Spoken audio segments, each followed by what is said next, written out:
ចាសួស្តីបងប្អូនអរភាគ2ណាបងប្អូនចាភាគ2ភាគបន្ត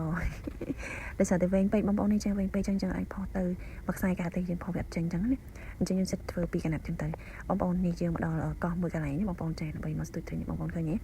និយាយទៅទីតាំងនេះបងប្អូនគេថាដាក់បានហ្មងណាបងប្អូនតែគ្រាន់ថាសារនេះមកលើកនេះបានតែតូចបងប្អូនណាសិតបានធំទេហ្នឹងហើយបានតូចប៉ុន្តែត្រីចង់និយាយថាត្រីមានគ្រប់ប្រភេទអស់ហើយបងប្អូនហើយកូនតកែកូនត្រីតកែអីហ្នឹងហើយនិយាយទៅច្រើនប្រភេទហ្មងណាបងប្អូនចានិយាយទៅត្រីប្រភេទអីក៏មានដែរបងប្អូនណាចាកូនត្រីតកែហើយត្រីគេហៅត្រីអីហ្នឹងមកចាំឈ្មោះទេបងប្អូនចាព្រោះត្រីវាឈ្មោះផ្សេងគ្នាច្រើនអញ្ចឹងណាបងប្អូនចាហើយនេះគឺយើងចាប់ផ្ដើម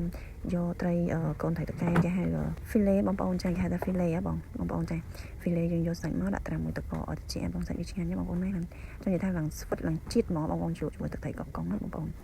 ចេះតែបងប្អូនចានិយាយទៅយើងមកសមុទ្រណាបានតែមកនេះស៊ុបបានព្រាមៗប្រឡែបព្រាមៗបងប្អូនឲ្យសាច់វាផ្អែមស្វិតឆ្ងាញ់ណាបងប្អូនជាមួយត្រីតកែហ្នឹងណាហើយនេះបងប្អូនគឺថាដាក់បានតែគាត់ថាយកស៊ុបបានណាធំទេបានតែទូចទេបងប្អូនហើយនេះគេចាខ្ញុំមកច្រើនដងនេះស៊ុបបានមួយដែរចឹងហើយបងប្អូនបើសិនជាបងប្អូនចង់របៀបដើរលេងស្ទូចត្រីរបៀប relax អីណាបងប្អូនចាអញ្ចឹងបងប្អូនបើថាខ្ជិលតាណាឆ្ងាយអីអត់តាណាឆ្ងាយទេបងប្អូនចាគឺមកដល់កោះស្ដាច់នេះមកបងប្អូនចានិយាយទៅកោះស្ដាច់នេះគឺអញនិយាយបានថាវាសប្បាយបែប relax ស្ទូចត្រីហ៎បងប្អូនចាសម្រាប់ខ្ញុំនិយាយទៅអញនិយាយបានថាមកខាងកោះស្ដាច់ស្ទូចត្រីនេះជាទូកស្ទូចត្រីនេះដូចអញនិយាយបានថាច្រើនដងដែរបងប្អូនចានឹងថ្ងៃច្រើនដងដែរហើយបងប្អូនអញនិយាយបានថាចានិយាយទៅត្រីណាបងប្អូនយើងស្ទូចបានព្រាមគេហៅស្អីគេហៅfilet បងប្អូននេះ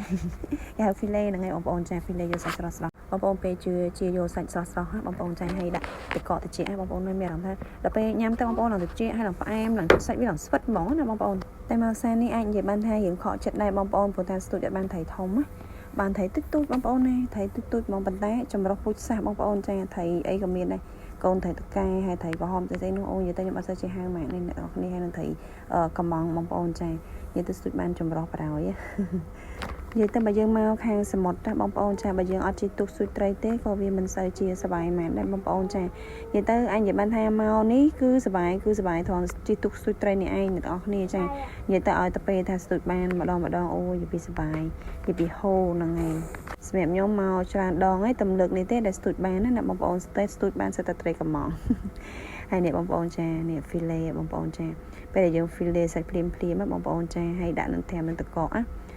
ឆ្ងាញ់បងប្អូនឆ្ងាញ់ហើយនេះក៏យើងអាំងភ្លាមដែរប៉ុន្តែអាំងភ្លាមនេះអត់សូវឆ្ងាញ់ដូចអា filet ហ្នឹងទេបងប្អូនយើងញ៉ាំឆៅ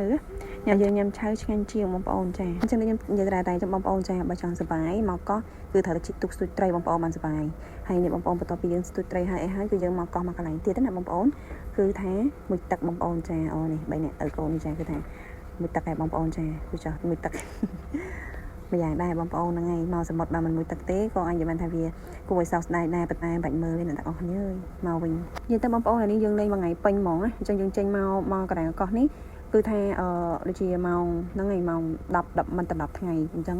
យើងមកចេញមកហ្នឹងគឺវាមួយថ្ងៃពេញអញ្ចឹងយើងបកទៅវិញគឺវាថ្ងៃលិចល្មមចានេះទស្សនវិជ្ជាថ្ងៃទី2បងប្អូនចាថ្ងៃទី2នេះគឺយើងឆ្លៀតឈៀងមកខាងកោះនេសាទបងប្អូនចានិយាយទៅកោះនេសាទក៏ស្អាតដែរបងប្អូនជុំវិញហ្នឹងគឺសិតតែដើមដូងហ្មងបងប្អូនចានិយាយទៅស្អាតកោះនេសាទក៏ស្អាតដែរបងប្អូនចាស្អាតមែនតែហើយសម្រាប់កោះនេសាទនេះគឺខ្ញុំមកលើកទី1បងប្អូនចាអញ្ចឹងសម្រាប់ថ្ងៃទី2នេះគឺយើងមកកោះនេសាទដើម្បីយើងអង្គុយ relax ប្រហែលជាកន្លះថ្ងៃទៀតបងប្អូនចាមកអាំងត្រីអាំងអីដែលយើងរកបានពីម្សិលណាចាបងប្អូនចឹងវីដេអូក៏ចាប់ត្រឹមនឹងដែរបងប្អូនអរគុណកុំភ្លេចបងប្អូនជួយ like page និង subscribe YouTube ឲ្យម្នាក់មួយផងអរគុណបាយបាយ